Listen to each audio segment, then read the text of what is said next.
Well, now joining me is Toby Foreman of the Shoemaker Gray Wolves. And what a game last Friday night at Leo Buckley Stadium between the Harker Heights Knights and the Shoemaker Gray Wolves. And it went into overtime. Thought it was going to go into double overtime, but you got your score. And then they got their score and went for two and were able to get it in. But my golly, what a game. And you were worn out because I saw you running back behind the bench, getting the crowd pumped up, getting the kids pumped up. You were electric during the first quarter. I don't know where you got all that energy.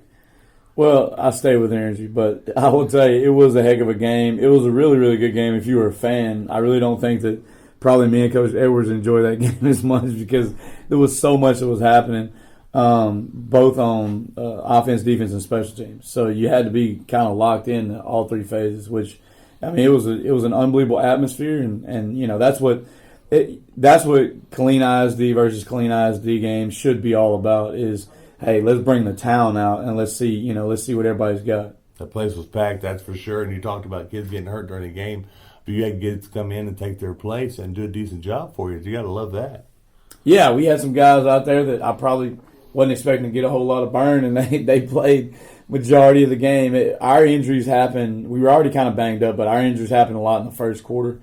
And so, you know, we had to play with the backups pretty much throughout the game. But, you know, our kids were resilient, and they competed, and they fought to the very, very end, and then in overtime, you know. So I was pleased with the effort. But that's normal for us in Harker Heights. 3 years in a row we've been in overtime, which is really weird. But, you know, kudos to them. You know, they made the last play, and that's kind of what whoever got the ball last – you know, kudos to my man Ryder Edwards, Coach Edwards' son, won the flip. He won the pregame flip and he won the overtime flip. So he's we're gonna have to game plan for Ryder next time. Or bring one of your other coaches' kids out with you or something. Yeah, I told our coach I'm gonna bring two kids out next time. That way we at least have two and they have one. So, but no, it was a great atmosphere, and I respect those guys, and you know they're you know, Terrence Carter and Marcus Maple, and those guys have been there for. Carter's been 4 years. You know, he's been a starter, and so he's been here almost as long as I have. But they did a great job, and I'm glad to see some of those guys are graduating. Yeah, and you don't have to play them again this year, exactly. So that's good too. Of course, Temple Wildcats up on the plate for you tonight, and leading the district right now, but they're ripe for a upset, buddy.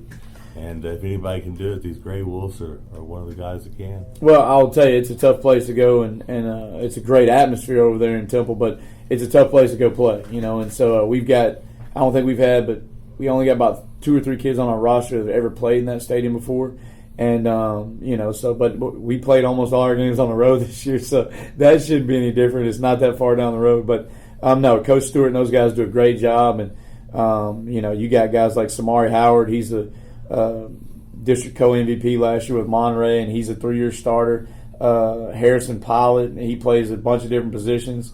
You know, York.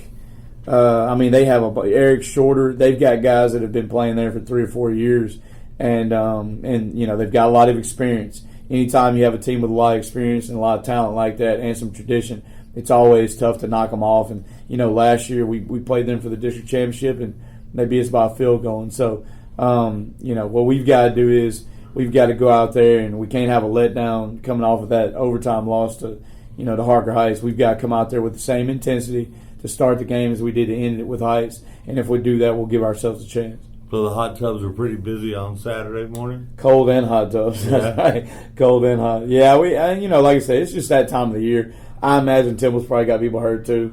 But, you know, it just seems like every week we're in a closed game. So, you know, you don't get to give your starters a lot of a break. And so it just kind of wears on. You know, it's a 6A football in Texas, and it's not easy.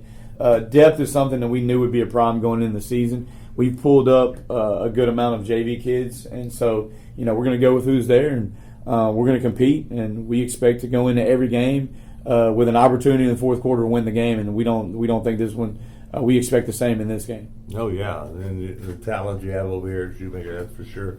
And you can plug a guy in and get him to do almost as good as the guy in front of him. But coming back from those injuries, you're going to get anybody back?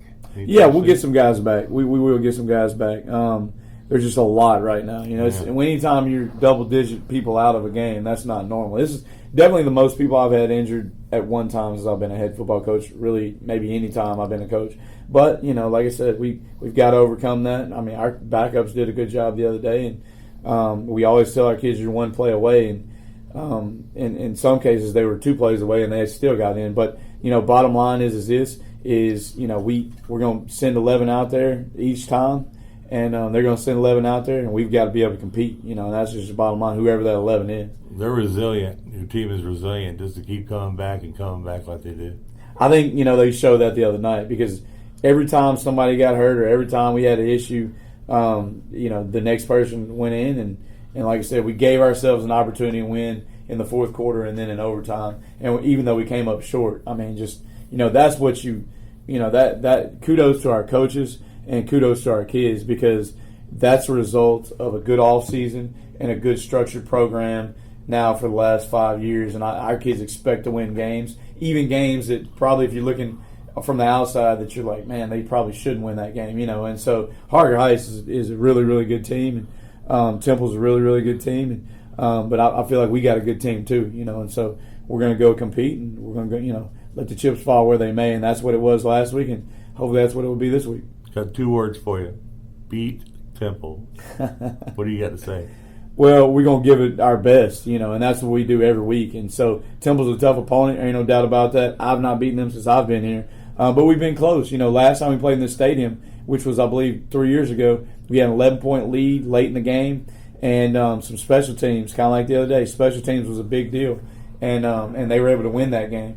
And so, I brought that up to our kids. I personally love going to an atmosphere like this. I know their crowd's going to be fired up. Their band's going to be right behind me. I ain't going to be able to hear nothing, but I'm going to hear their band. Our band's going to be behind me. I really ain't going to be able to hear anything. But it's a great atmosphere, because if you can compete in this atmosphere, it kind of gives you an idea of what the playoffs are like. When you go to a place like Temple, it's always a playoff atmosphere. And if we are fortunate enough to get in the playoffs, this game will get us ready for that. Coach Stewart does a great job, and I expect for their kids and our kids to compete for 48 minutes. Hopefully not any more than 48 minutes, but 48 more minutes in this contest. Good luck, brother. Thank you, and go Gray Wolves.